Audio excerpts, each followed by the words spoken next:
All right, let's look at Shakur and Edwin, and let's look at their tools. Let's just get straight into it.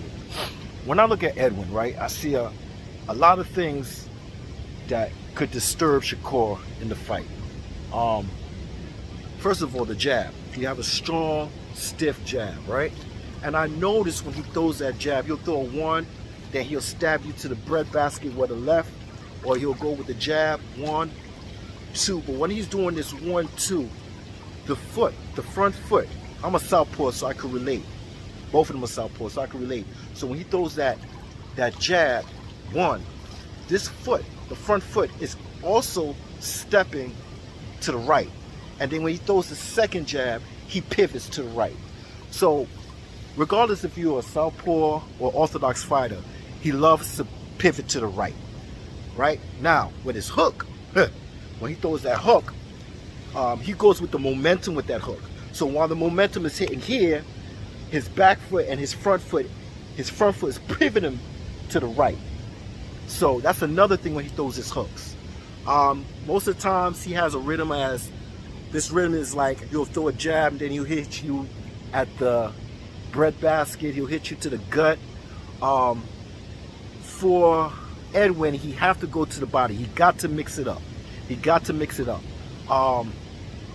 See, the thing that I can't, I like Shakur. I have Shakur, but at the same time, I'm trying to make this like a fight that I don't want to pick anybody because of Edwin Santos' power. When I saw him fight Velasquez, yes, he got dropped, but he hit this man with a right jab, or was it a right hook, and dropped him, man, and dropped him. He has power in both hands, and that could be an issue. And also, I saw Vazela, he went back like this. Edwin, he missed the first jab, but he continued to come in, and then he caught him. So this man has combinations, and I think that Edwin, he needs to mix up his combinations with Shakur, because sometimes Shakur gets stuck in the sand. You know what I'm saying? When he's doing, his defensive wizard style, he gets stuck in the sand. And another thing that Shakur needs to do, he needs to turn. He needs to pivot, or he needs to turn. See, in this fight, it's about who's going to get the dominant foot at the right place at the right time. Because the thing about Edwin, he's not a close distance fighter. He's like when I saw Shakur fought Valdez and a couple other fighters, they don't move back as much. They come forward, and it's very easy for Shakur to like counterpunch because they don't know how to bounce back. Edwin is very athletic. Sometimes his feet a little bit wide, but his athleticism will get him to move back, push off his front foot, move back. He has a rhythm, and that rhythm, this is the problem that I have with that rhythm. Is one of two things that Shakur gotta do. It's either he let Edwin come towards him, right? And then counter punch, right? But Edwin's hands are so fast and so hard that it's either, if Edwin comes in, boom, boom, boom, boom, right? And he grabs him or something like that, Edwin could disturb Shakur's counterpunch. All right, that's another thing. Edwin is very fast. I heard that he's out of weight. Okay, he's 23, 24. He'll get back. What is this fight is what, November 16th or 17th, like that? I don't know, something like that. He got time. So he's not 30, 33, or 34 like Errol Spence or Bud Crawford. So I'm sure that if he's out of shape, they hungry in Dominican Republic. Okay, Cubans, Dominicans, they hungry, man, and they ain't playing, yo. All right. So yeah, a lot of people say he got a loss, he got dropped and stuff like that. But that's the most important thing I like to know, is that when you get dropped, can you get up? And the thing about Shakur's power, we've seen that he got a stoppage, right? Well, Yoshino dropped him a couple of times, he got a stoppage. So we see that his power got a little bit better at 135. That's great, right? So that's an issue. If Shakur power cannot stop this man from getting in, right? There could be a problem. That's what I'm saying. The problem could be power. At the end of the day, power could set the mood. Even if you're a defensive wizard, it could stop you from taking you off the track. And this is what I want to see with Shakur. This is a step level up I want to see. A man with fast hands. He doesn't like to stay in. He got like a 78, what is he got? He got 70 reach. And I think Shakur is a 68 reach. He's 5'8". I think Shakur's 5'7". I think he's 5'8" now. But the reach really doesn't matter because, you know, just like Shakur was training with Bud Crawford for the Errol Spence fight, you know, same thing with Bud training with Shakur for any fight. You know, like I said, Bud Crawford, he has a long reach. He has a 74-inch reach. All right, so that's some good work in sparring right there for Shakur. There's a couple of things that kind of makes me think about this fight. I'm still saying, I'm not saying it's a 50-50 fight. I'm just saying I can't pick no one right now because I don't know what kind of Edwin is going to come in. That's the thing. People saying he's overweight, blah, blah, blah. He's going to have a fat can. But like I said, the skills is what pay the bills, okay? And I don't know. I think, man, this is going to be a fight. Let me get there, man. I like this fight more than I like the Frank Martin fight. I think it will put Shakur more into a test mode of someone, because I noticed most of his fighters that he fight, he can let off those combinations because none of them back up. See, Edwin Santos, he boom, boom, boom, and then he either back right out. You know what I'm saying? Or he's on the back foot. So it's either Shakur takes the lead. If Shakur takes the lead, he's not going to do, Edwin's not going to do what Valdez do. Valdez, he likes to stand there, right? He never back up. See, the thing about Shakur, yes, he's a wizard in defense and he's also in range. But it's a difference with the range of somebody backing up all the time with a longer reach, okay? And that's the problem. That means if Shakur is coming towards Edwin and bringing the smoke to him, he's going to find a way to throw some feints and get in there with his feet. And like I said, on a defensive level, I see that Shakur sometimes gets stuck in the sand. He's here. He got cat reflexes. But the problem to me right now, the problem that I can't make the decision because power kind of overrules everything, man. And when I saw Edwin fight Valenzuela, I was like, yo, got knocked down, came back. He put those paws, he put those mitts on him, and I'm like, listen, Edwin's gonna be very focused for this fight. I feel like this is a very good test for Shakur, real good test for Shakur. And like I said, I'm happy that Edwin Santos got the fight. Hey, Frank Martin, I ain't talking about the past. It's over with. You didn't want to take the fight. I don't know. I can't right now with that nonsense. But Edwin, I feel that his power, man, is distracting me on who I should decide to win. Because like I said, Shakur do get hit at times, okay? And for someone with fast hands and fast, yeah, people say it's going to be another Casaccio, similar situation. But if he gets over this hurdle of somebody with, because speed and hard hands, that will be perfect. This is what I need to overcome certain things, certain abilities, his cat reflexes when it comes to somebody that has power. And you'll say, well, Tank, he got power. Yeah, but Tank, he's a boxer. He could box. I could see that with when he was fighting Isaac Cruz. But see, styles make fight, all right? And Edwin is more tall, more rangy, fast and powerful, and he fights off the back foot. That's one. So, and Shakur also too. So I can see either Shakur coming to Edwin, and Edwin is working off the back foot, and then he bounces and do his combinations, because he likes to come in and do combinations, bah, bah, bah, bah, bah, and he bounce out. He does not like to stay inside. And if he does stays inside, most of the time he'll pivot out, grab you around your head, move you out of position, and that's the problem. That's a little issue right there that I see. everybody get hit in boxing, okay? And that's why I can't really make my decision on this fight. I'm just like, I don't have a man in the race. I just want to see this man. I want to see these two men fight. It's the one with the best skills, and if it's their day, if it's the right day for the right person at that right time for that fight. Okay, so that's my bottom line here. Yeah, I'm still here in DR. Let me let you take a look. Let me just wipe my hands real quick. It's like, why he got a tank top? Well, because we men, you know what I'm saying? I don't want to, you know, in my last video, I was getting a little massage, you know, I was walking in the streets, because in here it was kind of full and I couldn't do anything. So I was walking on the beach. Let me show you a little bit of a, let me see. Beautiful, right? Beautiful. Nice, really nice. Yeah. Check out the pool. You know, let me pause it. Let me come out a little bit so you can shoot the shit. It's beautiful, right? Let me come up here, show you the view of the, you know, that little hurricane, you know how it has after effects. But this water is very humble. It never usually be like this. It'd be just real nice and whoo. Come up here a little bit. Hey, yeah, man. Beautiful right here. Look at that. Yeah, I'm enjoying it. I said, let me do this video.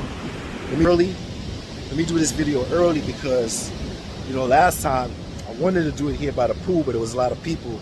And now this morning, I'm doing it. It's like about 10, 11 o'clock. I got an appointment with the realtor, looking at some one bedrooms, a studio, just to stick my feet in it. Because listen, the way I see it is, you know, buying a house in Florida for $300,000 or $200,000. Listen, I could buy something over here for $110,000, $20,000, $30,000. Even I had $90,000 right off the beach. And if something goes wrong, I didn't lose out that much money. All right. And these houses these complexes are very strong. So yeah, I think my best opportunity, and I don't have to worry about the insurance companies and all the fine print nonsense and not being covered for this and that.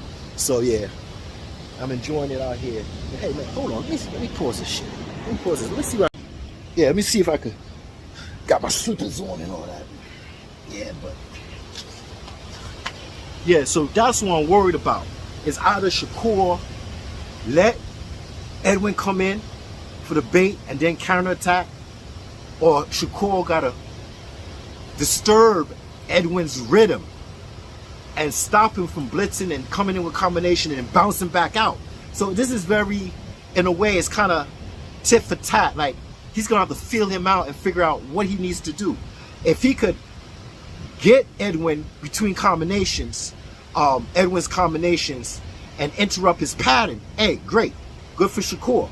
Then he found his sweet spot with him. But if not, because you know Edwin, he does a couple things. He throws a jab, boom. He throws a jab, and he goes in here, or he throws a feint, then he comes in and boom, boom. He comes with those combinations.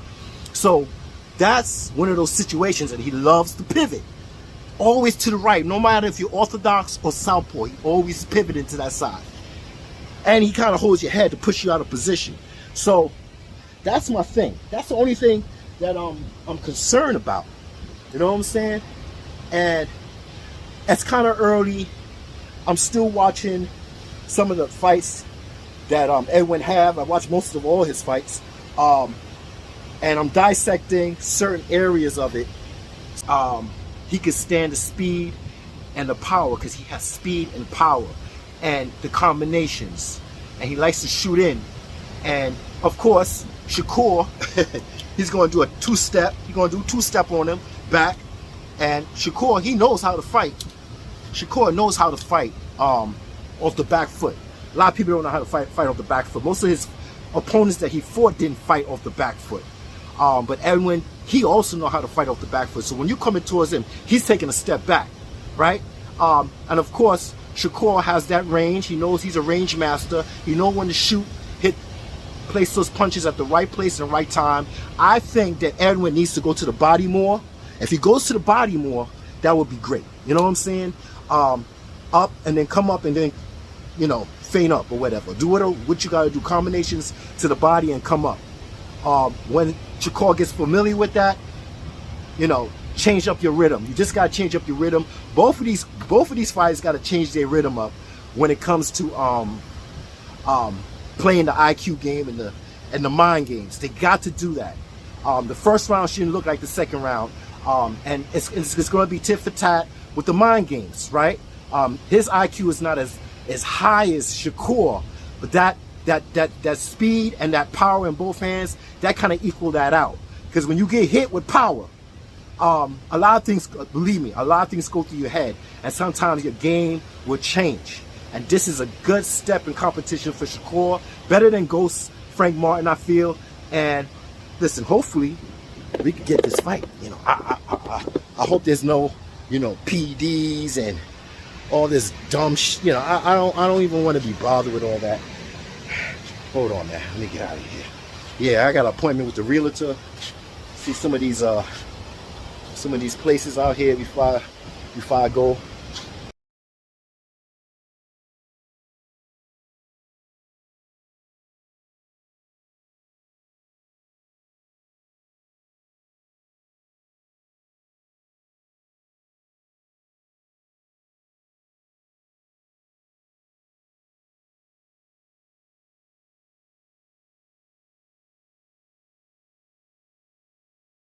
I got a couple more days out here and I'm out, man. Back to America and the nonsense. You know what I'm saying? And back to the plantation. Like I said, I got like 10 years left. But I'm trying to cut it to 5 and make the right moves off the plantation, off my 9 to 5. That would be great. But I gotta have a plan. Hey, I can get hit by a car tomorrow, get in a car crash, but you always have to have a plan. God willing, if it's meant for me, I gotta do my part and make it work. I just can't say I'm gonna get this and gotta do that. Gotta put action to it, you know what I'm saying? So, hey, let me walk out. I'm about to leave here, take a little walk, but I'm not gonna walk. You're not gonna walk with me all the way out in the street. Maybe, I don't know. But this fight is in November, so we got plenty to talk about this fight. But like I said, in my last video when you saw me walking out in the street of DR, and I got disturbed to get a massage, I was letting you know that, you know, Shakur, he got the combinations, he got some footwork, he could shoot off the back foot. Edwin, same thing, off the back foot, he got explosive combinations. He comes in blitz, and his footwork is yeah, he's very athletic, so he know how to compensate with certain mistakes he makes with his feet. So yeah, that being athletic, strong punches, strong jabs. He can knock you out with a jab, a hook. He pivots. There's a lot going on with him. There's a lot going on. A lot of people say he lost the fight, he's not this and that, but you got to really look into the fight. If this fight is like how Shakur fought Concepcion from Brazil, then so be it. But I'd rather see this than the Ghost Martin fight, and this will be a test. And I'm sure Shakur and Terrence Crawford, they help each other prepare for a fight. So it's not an issue. To me, it's not an issue. But who's the better man that day, and the power and speed of the combinations, and how mentally prepared that Shakur could be, and shooting off in between those combinations with his cat reflex, Shakur's cat reflex, to shoot off in between those combinations that Edwin's gonna throw. He's gonna throw those combinations. So anyway, I'm not here to change your mind. I'm here for you to read between the line. I'm very happy for this fight. It's gonna be a competitive fight to me. I think it is. We're gonna see a Shakur power is at 135. Instead of me seeing Yoshino getting stopped, knock Yoshino down, I think a couple of times, got the stoppage, the knockout or whatever. So referee stopped the fight. So let's see if this power that Shakur have could keep this man at a distance. Get it right, nigga. Distance. Yeah, I'm getting hungry. I didn't even get no coffee. But we're gonna talk, chat. I'm not here to change your mind. I'm here for you to read between the line. Yo, Edwin de la Santos, I'm in your house. I'm up in Cabarete. Yeah, man, I know you're from Santo Domingo, but I'm still in your domain. You know what I'm saying? Big up respect to you. Your island is a very beautiful island. And listen, American people, man, you come here, have some respect for the locals. You know what I'm saying? Sometimes I see American people come here with a stush-ass attitude, acting stupid, man. Don't do that, man. That's very disrespectful, man. Okay? It's because you got some money. Don't act stush like that, man. All right? Everybody out here is humble. Everybody's respectable. Everybody's one, man. That's all I can say, man. I'm glad that Santos got the fight. I'm looking forward to this fight, man. I hope there's no canceling the fight or nothing like that. And if it's anybody that deserves the fight, I think it's him, not Go Smart. All right, I'm out. One. Well, let me let you see this. Damn, I wish I was here when this water was settled. Oh, man. I want to do some you know what? I'm going to learn how to do some surfing. You know, I can surf a little bit. Parasailing. Yeah. Anyway, I'm out. One.